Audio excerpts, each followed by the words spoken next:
Greetings to all humanity, and beware. We are about to resurrect from under the rock of obscurity a soundocopia of spoken word, comedy, and unique musical creations from the world of vinyl records. Harken back with us now to those benighted days when sound was recorded with the carving of an actual physical groove upon gleaming black discs that would become ephemeral forever. Those days have now returned with the hidden groove. And that artist is Pigmeat Markham. If you have ever wondered what old school vaudeville sounded like, it sounds like Pigmeat Markham. Now, the vaudeville theater from about 1870 to 1945-ish was a very different realm than modern live comedy. Back then, it was practically impossible to own a joke, a bit, or even a whole sketch. Since nothing got recorded, nothing could be proven to be yours. But vaudeville performers did make it routine to watch each other perform, so once a routine got popular, it would make its way, by hook or by crook, to all the other vaudeville stages from New York to San Francisco, but always adapted for the audience in their own neighborhood. Markham plays to his African-American audience just as other actors played to their audiences of Irish-American, German-American, Jewish-American, every other immigrant and regionalized demographic, and that not quite melted together melting pot that was the United States during the rise of the American Empire. Now, performers could gain fame by specializing in certain vaudeville tropes and getting good at it, similar to how commedia dell'arte performances in the Renaissance could perfect a stock character so well that they would be allowed to add their own name to it. Pigmeat Markham made the unfair judge his own. Here he is, holding court and dispensing the law.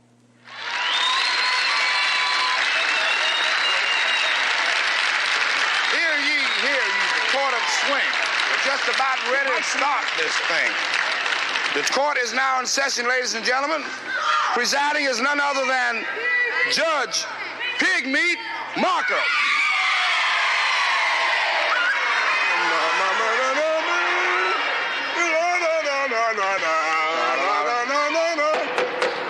The judge is here, evil, low down, and disagreeable. Everybody's going to jail today. What's the first case on the docket? Good morning, Your Honor. Good morning, Your Honor. Good morning, Your Honor. The first case on the docket, Your Honor, is a nudist case. A nudist case? Yes, Your Honor. What do you mean by a nudist case? We found this young man walking through the streets with no clothes on. With no clothes on? No, Your Honor. Have you got him in jail? Got him in jail. Bring him in here. I'm going to give him the noun this morning. Don't worry about it. Oh, bailiff, send in the prisoner, please. Send in the nudist. That's what they want to see. Send in the nudist. Oh, get out of here. Hello, Judge, you on me? Get out of here. Robert's great idea. You know what he calls me? I heard him, Your Honor. He calls me a jerk. I heard him. A man of my ability. Yes, Your Honor. A man in my standard. Yes, Your A Honor. man that's been to school and studied and studied and studied, and yet I don't know what the devil is all about. Yes, Your Honor. I know He what you calls mean. me a jerk. Hey, boy, are you married? Yes, sir, Your Honor. How long you been married? 3 years. Married 3 years. 3 years. Have you gotten the children? 9. 9 children? Oh. How in the world? Man married 3 years and got 9 children? That's really something. Sound like we the people, don't it? It sure does, Your Honor. Most certainly does. How did it happen, son? Well, you see, Judge, Your Honor, the first year I was married, my wife presented me with twins. Twins? The second year I was married, my wife presented me with triplets. 5. That's The fine. third year I was married, my wife presented me with quadruplets. Good Christmas life. And Judge, 5 and 4 is 9 all over the world. You're right, son. All over the world. And your case is dismissed. Judge, Your Honor, you can't dismiss this case. I didn't I? This man is guilty. This man is not a nudist. He is a nudist. This man is not a nudist. Your Honor, this man is a nudist. You heard the man say he was married 3 years? Yes. You heard the man say they had 9 children? Yes. Well, this man is not a nudist. Why? Because this man hasn't had time to put his pants on.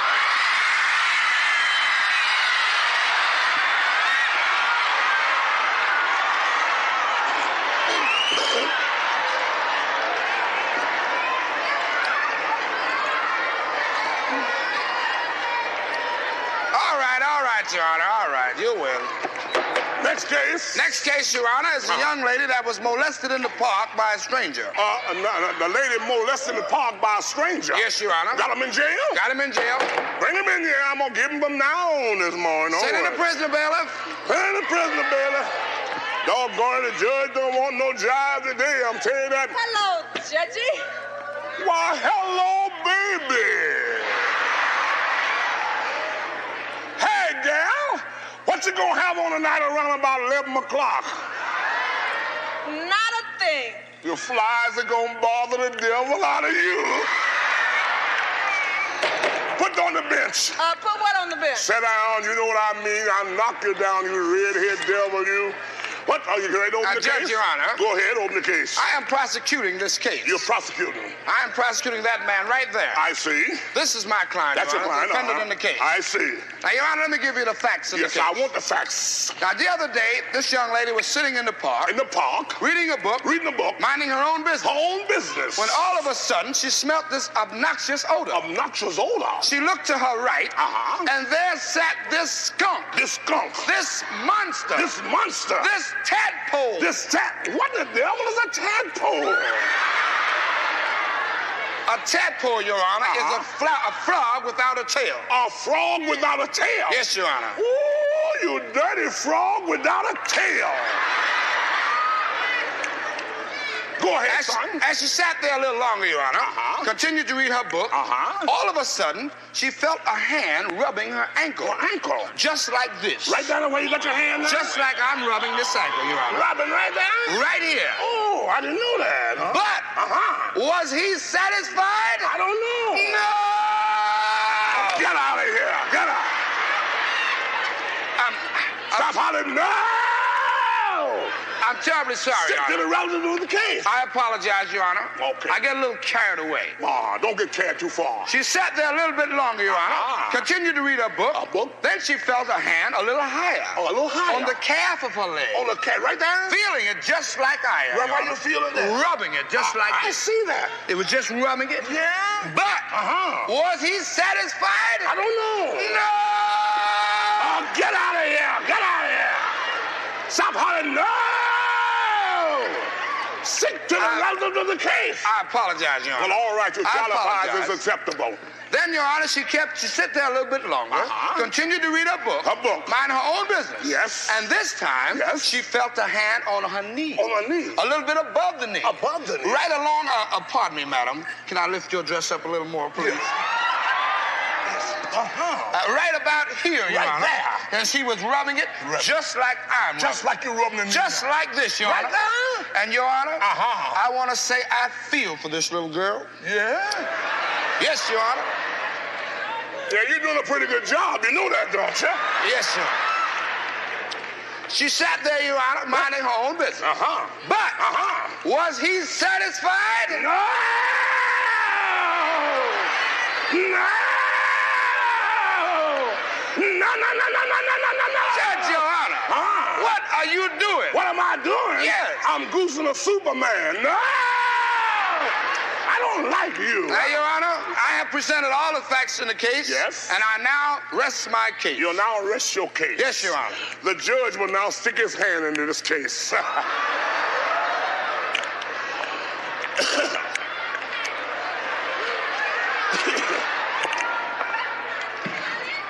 The little lady you say was sitting on the bench. Yes, Your Honor. Reading a book. Yes, Your Honor. Mind her own business. Yes, Your Honor. When all of a sudden she smelt an obnoxious odor. That's correct. Something like a skunk. That's correct, Your Honor.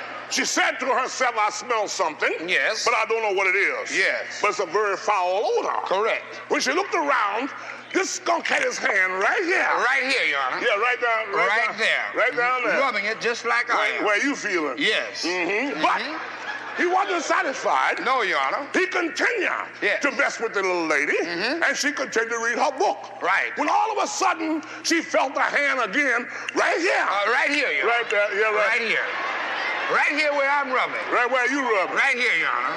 Yeah, Just like this. Right on the big part of the leg. Yes, the calf of her leg. But he wasn't satisfied. No, he wasn't. He continued to keep on molesting the little lady. That's right. The little lady said to herself, I'm sick and tired of this skunk.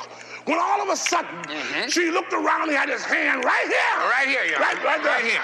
Right here. Get out of here. Get out of here.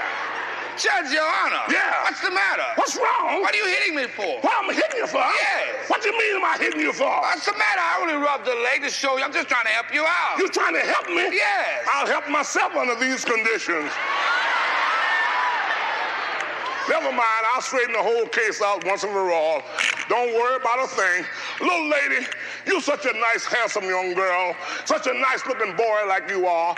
Why don't you two get together and settle down, get married and raise a family? Why don't you do that? What? Me marry a man like that? Yeah. I should say not. Why? Why, Judge, Your Honor, the man I marry must be tall, dark, and handsome. Handsome? And above all, Yeah. he must be able to help me raise a family. A family? Say, Huh? did anybody send for me? No, get out of here, get out of here. Get out of here, get out of here.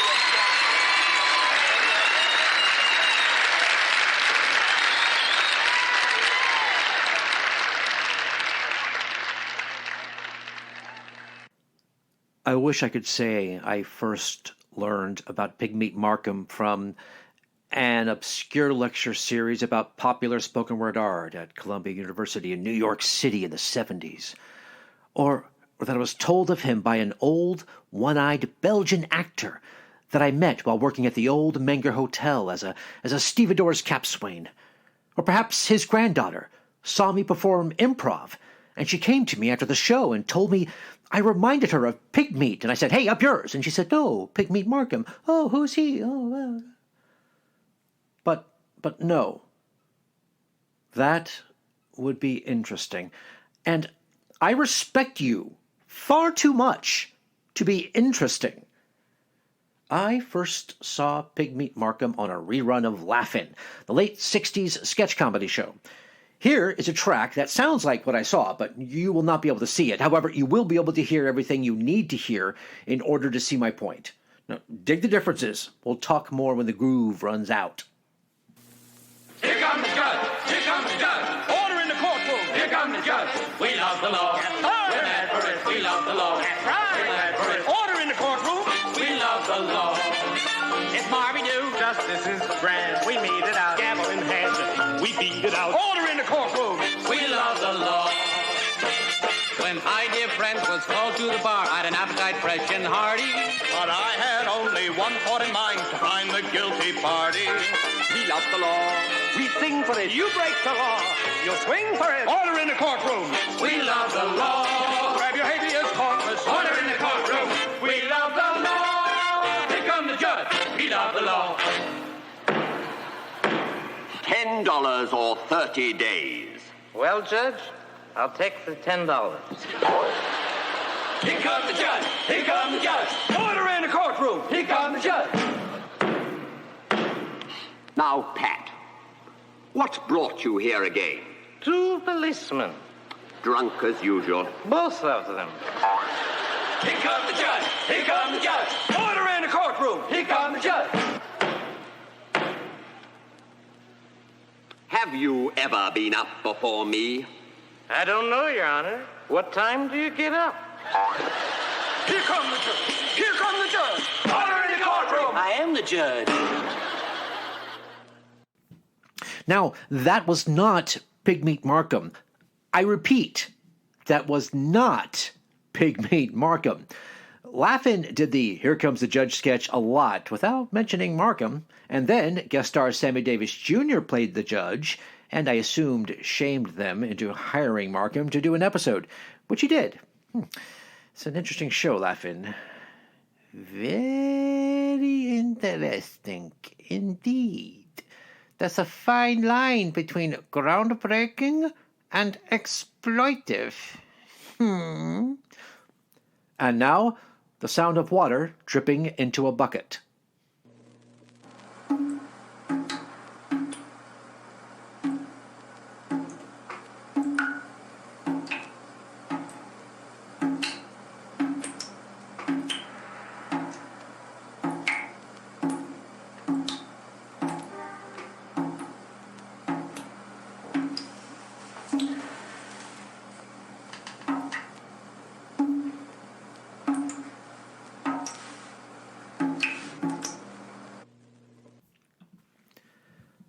A word about scratches.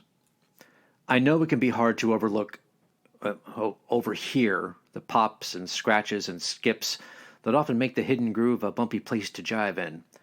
But try to hear those sounds for what they really are. Time. Each pop, scratch, and skip is an actual moment in time when a person put that needle down again and again. They are the spoor of experience. These things were owned, possessed, cherished, hated, or ignored by real people. And the more of the pops and stuff you hear, that just means the album was listened to and loved that much more. They're like wrinkles on the face of a person who loves to smile and who has done so their entire lives. That person has a lot of wrinkles. Gloriously won wrinkles. Both the wrinkles and the scratches, skips, and pops are there for the best of reasons. Try to hear the reason if you can. Imperfections, like perfection, depends on the subjectivity of your own senses. Alter them. This next track is from Ms. Sheridan Coffee, who goes by Sherry, which I never do, right? It's the Firesign Theater's radio noir comedy, Nick Danger, Third Eye. And now, the future adventures of Nick Danger, America's only detective, brought to you by your local Chevrolet bottler. This week, Nick walks into the adventure of the missing shoe. I was slouching in my dingy office/apartment, waiting for my heart to start beating that day. And the 2 eggs I had boiling on my hot plate stared at me like 2 eggs. I knew how they felt. Hard-boiled. I poured myself an eye-opener, a shot of Old Crow in an eye cup, and tossed it back. My eye. I leaned back in my swivel chair and propped my dogs up on my empty desk. Just a second. Where was my left shoe? So you've noticed. Who is this? Who's this? They call me Danger. Oh, sorry, wrong number. What? We'll be back to Nick Danger after this. Today, Nick Danger is brought to you by all the fine folks down at Poon's Farm Sausage Center. Yes, Poon Farm Sausage, cut from real Belgian waffle-fed Poon's Farm porkers. It's a bland continental blend of old spiced meat and today's shredded newspapers. From pork to nuts, it's gotta be Poon's Farm. And now, back to the future adventures of Nick Danger. Like any dick, I traced the call. I started at the logical point, the phone. The wire led from it to a tiny hole in my office wall, and outside to a big pole, and then stretched to another pole, and then another, and then another, and another, and another, right through the plate glass window of the phone company. Hello, sir. Can I help you? I'm your service representative, Nancy. What a tomato. What? Perhaps you can tell me where this phone cord leads to? Which one? This thin black one. Hey, who pulled the phone off my desk? It's a wild man with one shoe, Mr. Acme. Oh, come in, Mr. Danger. Okay. I've been waiting for you. The Firesign Theater's Nick Danger will be back tomorrow when the script says, footsteps. Door opens. 2 shots.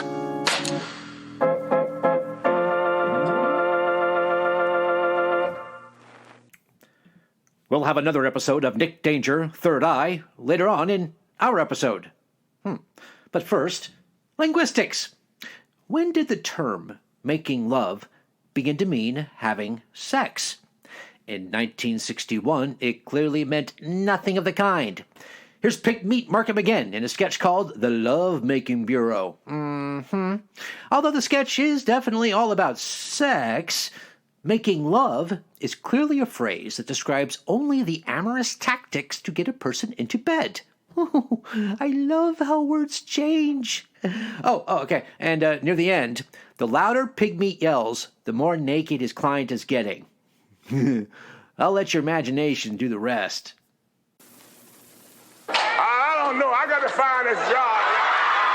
I'm going to find it. I'm going to find this job. I ain't worried about that. I'm going to find this job. I'm going to find it. I ain't worried. I'm going to find it. Hello. Well, what are you doing bursting into my office like this? Well, you know what? I read in the paper, at least a friend read it to me rather in the paper. Why you want a man to come down for make love or somebody love-making bureau? Why, that's right. I am the owner and manager of the Love-Making Bureau. I'm a heavy lover. Okay. You have? Yes, sir. Well, just a moment. I heard my phone ring. Your phone ring? Yes. All right, go ahead and answer your phone call. I've been loving all my natural life. I know I'm a lover. I ain't worried about that. Yes, sir. All my natural life. I've been loving all my life. I know I'm a lover. Yes, sir. Yes. Yes. Well, yes, we teach loving. Yeah. From 8 to 80. Crippled, blind, and crawling. Oh, yeah. Yes. Oh, yes. Oh, you'll be right down? Very, very good. Come right down. We'll be waiting. All right. Well, now listen, son. Yes, sir. I don't have a lot of time to waste with you. You don't? No. You see, now, if you're not a first-class lover, you need not apply for this job. Well, I'm a first-class. I've been loving all my natural life. When I walked in the door, you see a thing but class walk in the door. You saw that.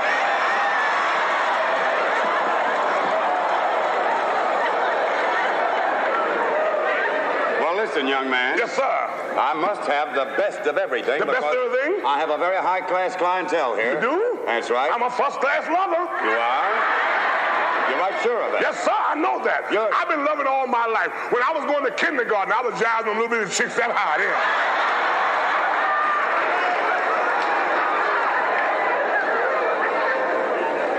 I know what it's all about. Oh, I believe you do. Yes, sir, I do. Well, now, I tell you what. I think I'll give you a try. You gonna give me a try at the job? I think you'll. Thank you very kindly. I think you'll fit the job. All right, how much salad I'm gonna get? The salad. I want to get that salad straight.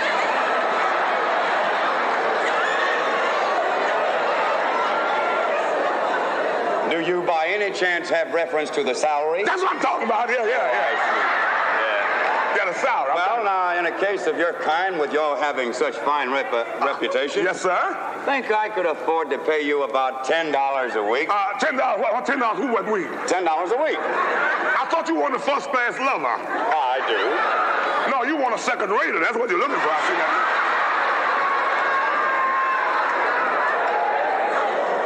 Now, listen, young man. Yes, sir.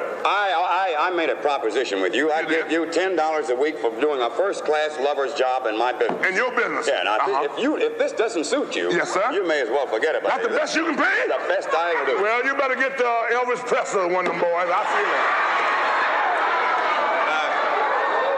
Just a moment. Sir? Just a moment. Yes, sir. Come back here. Yes, sir. Now, listen.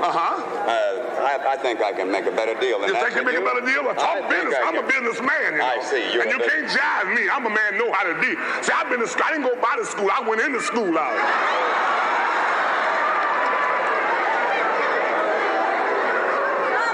I noticed that you're a highly intelligent man. Absolutely. I'm intelligent. I know what I'm doing, you know. Yeah, you're breaking out all over. Yes, sir. I'm a strictly businessman. Yeah. Well, now, I tell you what. What's that? Seeing as how you're so brilliant, instead of $10 a week, I'll tell you what I'll do. I'll make it a better deal. What deal is that? I'll give you $25 a month. Well, why'd you say that in the first place? I've been working.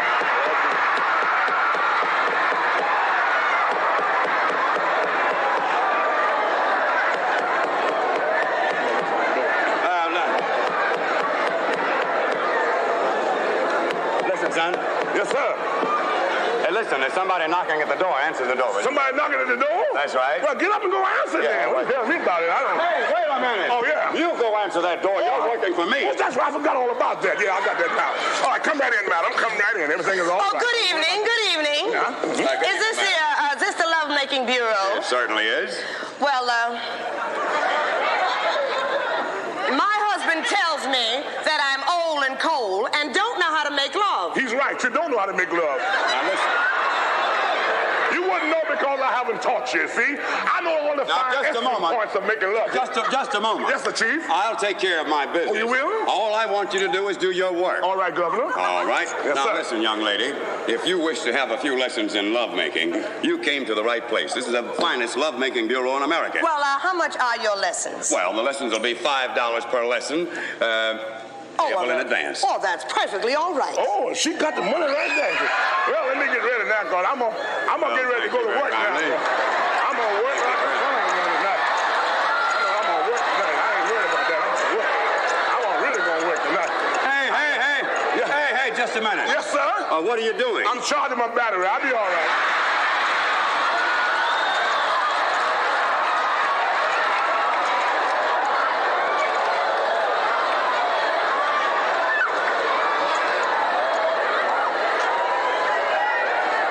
Never mind charging your battery. No? No, well, I have a client here, and I'm ready for you to go to work. Go to work. Now, listen, I have to go outside to take care of some business. Yes? You run this office and look after my interests. I will, understand? boss. Don't worry. All right. Everything's all right. Little lady? Right. Yes? Go over and take off your hat and come right back here.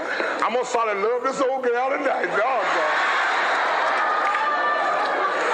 Oh, little lady. Yes. Have you ever used any tea? No, I don't drink tea. You don't drink tea? No. Oh, you don't, huh? No. Well, you got to get to use some now, understand? Yeah. Now, the first thing you do, you get a stick of tea. Yeah. And you got the red electrolyte bulb in the house? Yes. Put up a red electrolyte bulb, make your room all nice and warm and cozy, understand? Yes. You get a silk negligee and put on. Yes. And so you'll be awful nice for your husband, you understand? Yeah. And you begin to smoke your tea. Yeah. Get a bottle of muscatel wine to go along with it. See, that'll give you a double kick, you know what I mean? Yes. And you begin to smoke your tea. You begin to get high, dry. You begin to feel mellow as a shower. You married to an old man, I suppose. Well, how did you know? And what kind of love the old fool want? Don't worry, I know it. You reach up, you grab him like you said here. Yeah. Put one arm on his shoulder around like this. You're hugging him now, you know. Yeah. And you put one hand around here. Yeah. Now you got him in the face, huh? That's all. No, I ain't started yet, boss. You don't have to start. Oh, that ain't no way to do. I don't understand why. Madam, if you wish to continue your lessons, it'll cost you another $5. Oh, well, that's perfectly all right. Oh, she got more money to pay. All right, let me get ready again. I got to start all over. This is I'm gonna get ready this time. I'm gonna love this old girl like she's never been loved before. He stopped me that time. Hey. He stopped me next time. Hey, just a moment. Yes, sir, Chief. What are you doing? Oh, I'm getting up steam now. Don't worry. I'll be all right. Don't worry. I'm getting up steam. Never mind the steam. No? Stick to your job. Stick to my job. That's right. You take care of the customers. I'll run my business and I'll collect the money. All right, boss. You look out for my interests. I'll look out for yours. I've got to go back out in the outer office and take care of some other business. All right, little lady. Yes. Go take off your coat and come right back here. Everything will be all right. Will. I certainly Oh, I'm gonna finish this job up now. She don't know what to do. Let me get ready now, cause when I start this time, I ain't gonna stop for nobody. Oh, darling. Yeah. You see, you reach up and you grab your husband like you said here. Yeah. You place that hand right around his shoulder. You put this hand around this side. Now you embrace him good, huh? That's all. Oh, no, I ain't got started yet. Don't stop me now. Never mind getting started. Boss, why you stop me like that? Well, this is no time for you to argue with me. Okay, boss. I run this business. Okay, Madam, if you wish to continue your lessons, it'll cost you another $5. Oh, well, that's all right. And she still got money, ain't she? Well, she's all right. She's paying them $5 out. I'm gonna get ready again. I don't know why the Wonderful. boss I'm glad you're enjoying your lessons. Ain't gonna stop me no more this time. Hey, wait a minute. Yes, sir, Chief. Hey, well, what are you doing now? I'm getting it up. Don't worry. I'm getting it up.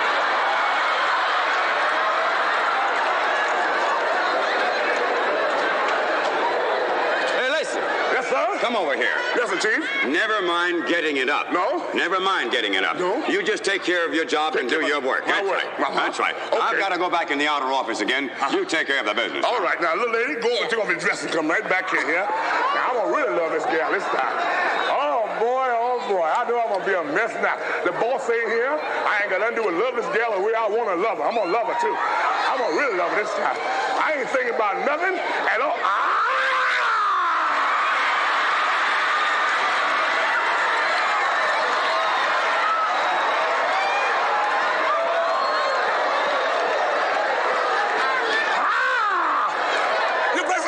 This here. Place the other hand here. You throw the husband like that. I'm a doggone Lord, ain't either. That's all. What are you doing? What are you doing? You're breaking up my furniture. What are you doing? You're breaking up my furniture. Wait a minute now. Wait a minute. Wait a moment. What are you doing to my business? You're stopping me too much. No, wait a minute. Now, wait.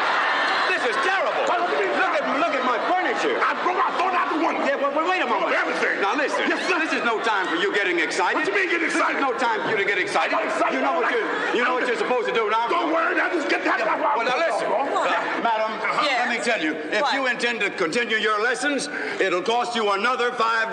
Dog, if I ain't gonna pay that myself. Don't worry. And while Pigmeat's searching for his money in 1961, here's Dick Gregory in 1962 with some of his legendary stand-up. And hold on, folks. This one gets uncomfortable. No, I've never been so confused in my life. And this time, see, because here in Chicago, you're under double pressure. See, a lot of people don't know this. I just moved into an all-white neighborhood not too long ago, and the other day I'm out raking my snow. And that's funny as hell, and it make me look stupid, don't it? Yeah. And I don't want to rake no snow, but anytime you the first Negro in this town to move into an all-white neighborhood, the NAACP send you that little booklet. Because you there and you have to impress them. So I'm digging a little old booklet and I'm just raking the snow. And the killing part, page 2, tells you how you're supposed to dress. Like you just don't go out in this all-white neighborhood and rake your snow on your lawn in work clothes. No stocking cap.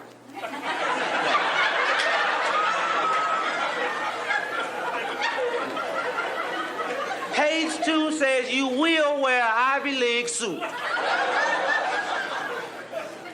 And a t-shirt.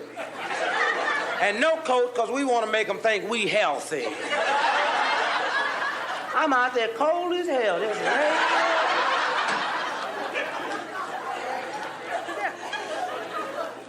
Now dig this here. I have to have on an Ivy League suit to impress my white neighbors that we healthy. Plus, you have to have one of them short haircuts.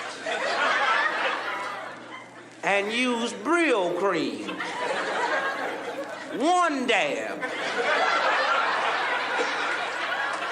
Now, it takes a half a can of Murray's for me, you know. Oh.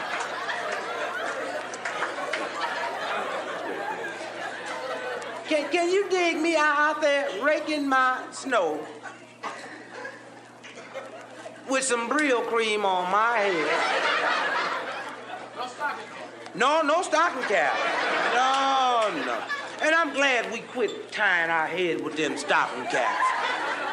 You remember when we were kids, the old man used to go to bed with a stocking cap twisted around his head and a little knot in front and get up in the morning and wonder why his head was hurting. Talking about the spirits must have been talking to me.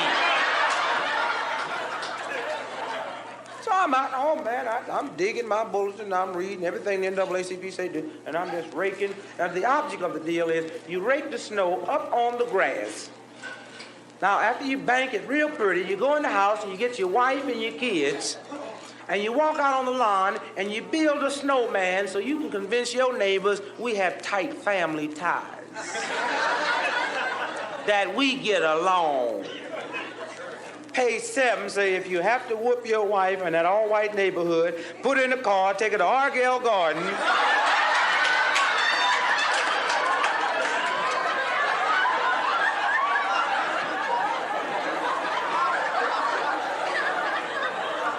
Beat the hell out of her, bring her home, tell the neighbor she got hit by a bus.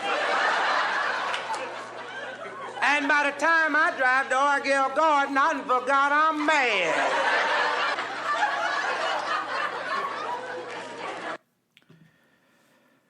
Yeah, those are jokes about violence against women.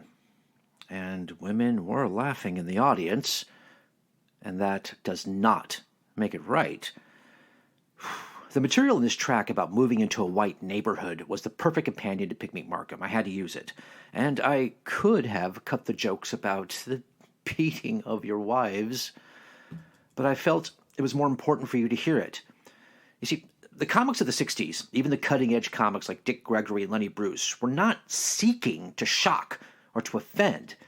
They were out to talk about what was really going on in their lives and in the lives of the audience, which for some people happened to be shocking. For many others, it was revelatory and beautiful. Today, there are comedians who deliberately go to the chum bucket of wrongness and pull out whatever topic they believe will piss people off enough to garner them a 5-second mention on TMZ. Apparently, it's easier than writing actual jokes. This is not what Dick Gregory is doing here.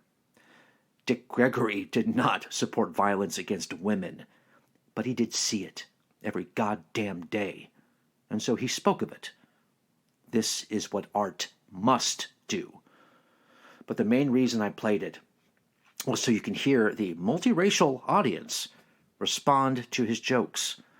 They react with an energy of delight, acceptance, and familiarity that is chilling.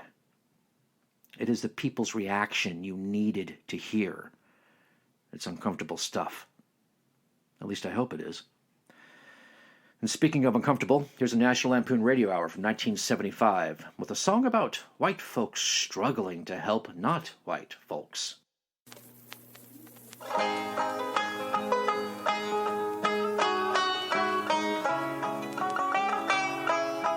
wish I was a Negro with lots of Negro soul, so I could stay true to my ethnic roots and still play rock and roll.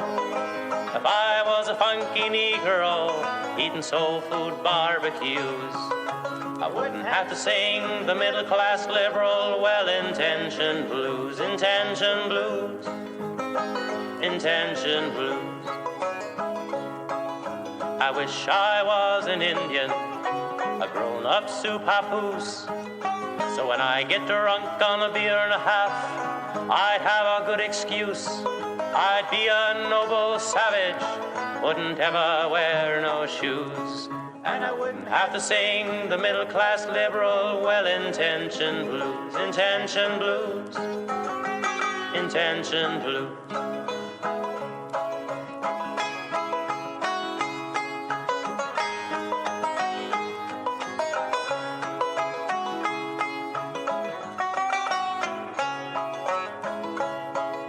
I wish I was a wetback on a strike in a lettuce patch, or a slant-eyed peasant with Viet Cong stashed underneath my thatch.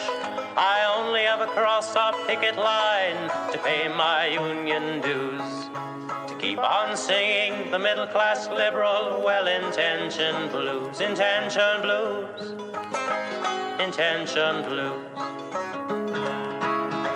But I am not a Negro, come on, not a red man nor a Mex. Join me, kids, I'm a member of the oppressing color. Language, age, and sex, I sympathize with the Arab cause. I feel for the put upon Jew. And I keep singing the middle-class liberal, humanitarian, meaningful dialogue. We are all responsible, well-intentioned blues. Intention blues, intention blues.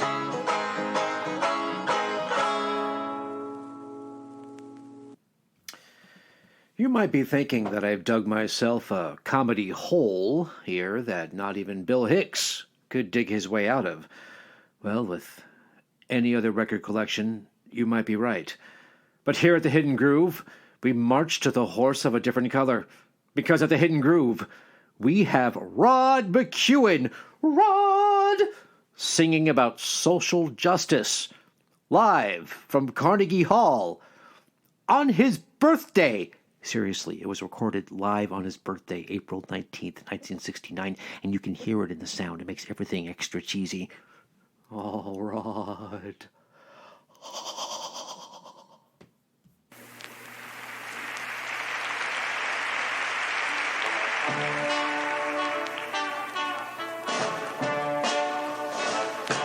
It makes me cry to see the things some men do to one another. Makes me cry to see the things some men do. Every street's a battlefield, and every door's a jail. Never the sword and not the shield can stop the widow's wail. I cannot understand why terror rumbles in our land. And it makes me cry to see the things some men do to one another. Makes me cry to see the things some men do. We're all gonna die alone and painfully while spikes are shoved in our eyes. And baby ducks will be used in pornographic movies and get cheated out of their pay. Hey, you think if Rod McKuen and Leonard Cohen ever met, the universe might just explode? The thing with Rod is, I truly hate some of his songs. Now, I respect his work ethic, and he is a righteous, peaceful soul, but after hearing his version of Seasons of the Sun, I became comfortable with mocking him openly with relish and vintage verbiage. I mean, how... Just listen to this. You see? Hey, how do I not make fun of that? It's just...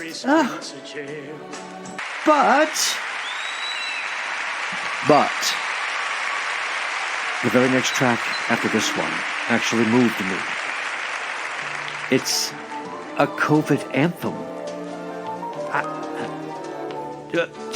Just would you give it a listen and watch as the groove gets deeper for us all. To be alone, to wake up by yourself, to own a day a while, not have to smile for anybody. Gee, it's nice to be alone, to get to know yourself, to waste away the day, not have to talk to anybody. What a deal to stay in your pajamas with nothing very much to do but watch the shadows changing. When even the shadows don't look back at you, well, gee, it's nice to...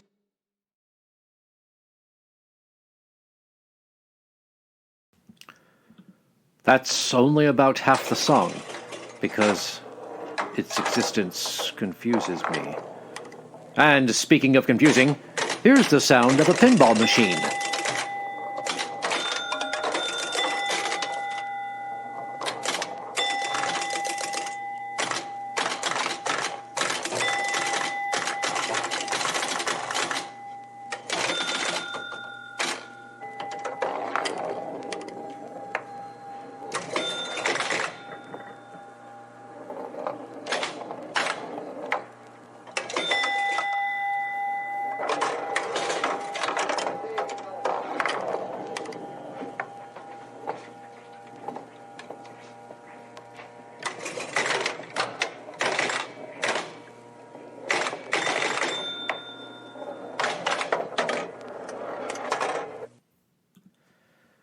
Gosh, the only thing better than a game of old-fashioned pinball is an episode of Nick Danger.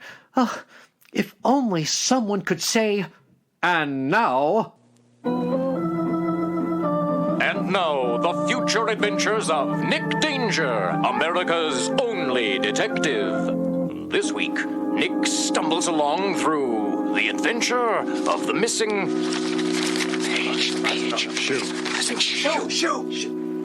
shoe. Yesterday I had lost my shoe, and now I found myself in the plush office of Alexander Graham Acme, the inventor of the phone company. Why don't you pull up a Nagaskin chair phone, Danger, and put your foot where your mouth is? This heel had no soul. He probably got a kick out of booting people around. Okay, Acme, I'll play your game, but what's in it for me? More money than you've ever seen in your whole miserable life. That can't be much. Emergency call for you, Mr. Acme. Boss, I did like you told me. I called that dumb Dick Danger from the shoe store. And I think you've got the wrong number, Coco. Coco, that sleazy weasel. Where had I heard his voice before? Yesterday, Danger. What? We'll be right back to Nick Danger after this. Nick Danger is brought to you today by Ma Rainey's Wholesome Moleskin Cookies. I've heard of them. Yes, the whole moleskin cookie in the oilskin bag. Each cookie is a whole mole. Won't melt in your hand or in your mouth. Not messy. That's Ma Rainey's whole moleskin cookies. Eat 'em, wipe 'em off, eat 'em again. Your first bag will be your last. Ma Rainey's for a rainy day. And now, back to the future adventures of Nick Danger. Hold it, Acme. Where would you like me to hold it, Danger? A little lower. Oh, that's nice. There's something fishy here. You're right. It's your sock, fishfoot. You're gross, Acme. My gross? Let me see, where's that done in B? Oh, my gross last year, $20 billion. That's before taxes, and I never pay taxes because I'm the wealthiest man in the city. And I have to walk around like this. Pathetic. Either Acme was only wearing one shoe, or there was something seriously wrong with our sound effects man. Something wrong with you, Eddie? This caper was going to take more than 2 episodes to solve. Stop smoking. The Firesign Theater's Nick Danger will be back tomorrow when we hear Nick say, Ruth, get me those writers on the phone. All right, Nick.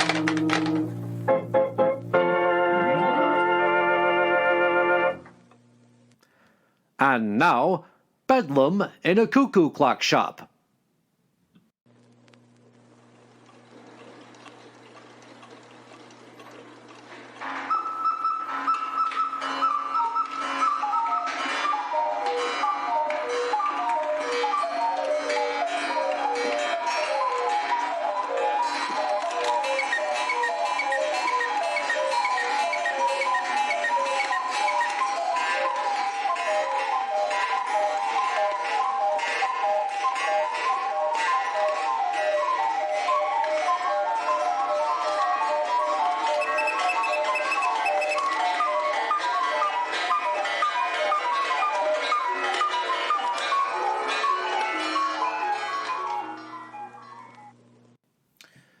That sound effect, along with the water dripping in the bucket and the pinball game, were from the record collection 144 Genuine Sound Effects.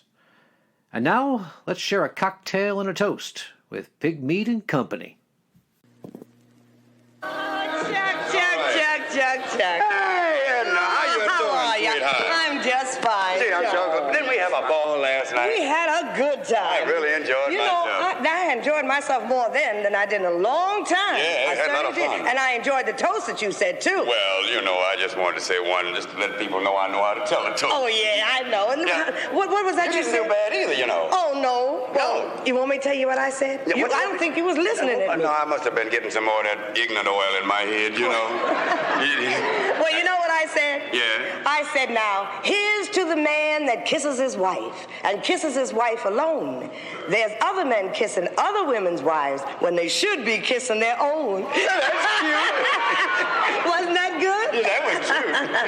Tell yours again. No, mine wasn't so much. Oh, yes, it was. You see, I told her one about here's to the man that rocks his child and rocks his child alone. That's it. And here's to the man who rocks another man's child when he should be rocking his own. I got a big kick out of that. Look who's coming. Hello, Big Meat. How you doing? I had to come to the party, Bobby. Yeah, man, we had so much fun. Oh, boy. Yeah, we was having a ball. Y'all had a lot of fun. I'm glad you had some fun. Toast, you know. Oh, yeah? Yeah. Oh, I got a whole lot of your toasters? Yeah, we was on the toast. I'm a toastmaster. Oh, you are? Yeah. I'm a toastmaster. You ain't nothing. Yeah. Man, you ought to heard some of the toasts we've been telling. Yeah? Yeah. ahead. What guy told you to? Oh, well, listen. You got one. You got a good one now. I got one gonna chop you. Now, let me see now. Mhm. Oh, I know what it is. Yeah. Here's one now. Listen now. I'm gonna listen. Jack and Jill went up the hill, fetch a pail of water.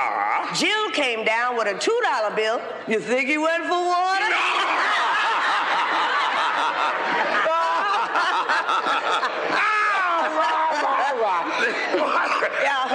You like that's that? a good one, Ed. You like that, yeah? Oh, that's a lovely one. That one was cute. But I got one to kill her. Yeah. I got one to knock you dead on your ash can. I'm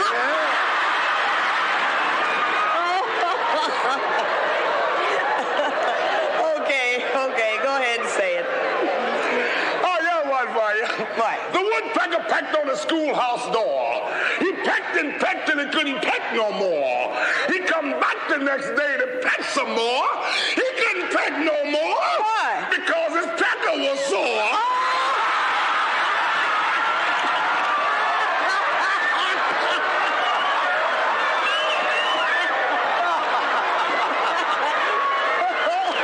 I like that, didn't you, Chuck? Oh, that was a good one. That. Yeah, that was good. Yeah, Pigmeat. That was what you call a real camper. Yeah.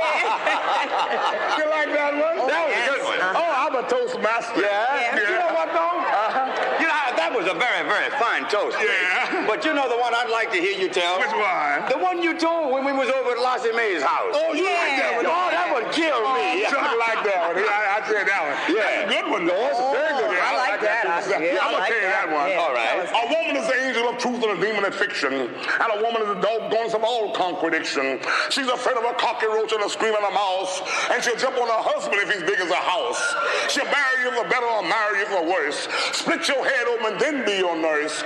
Just as soon as you're able to sit up in bed, she'll let fly roll and pin straight at your head. She's faithful, deceitful, keen-sighted and blind. Cruel, she's crafty, she's simple, she's kind. She'll pick a man up or throw a man down. Call you her king or make you her clown. You think she's this, but I know she's that. She will play like a kitten and bite like a cat. He says she will and he'll say she won't. He says she do, but I know she won't. So a man may know all about the weather and know just when the sun is gonna shine. But the man ain't born to know when a woman gonna change her mind.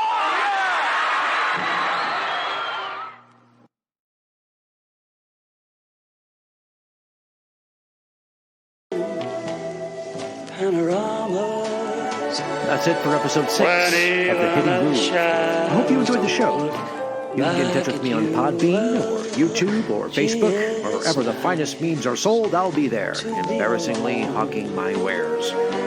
Good night, everyone. Especially if you're wearing pajamas. Thought after talk. Anybody?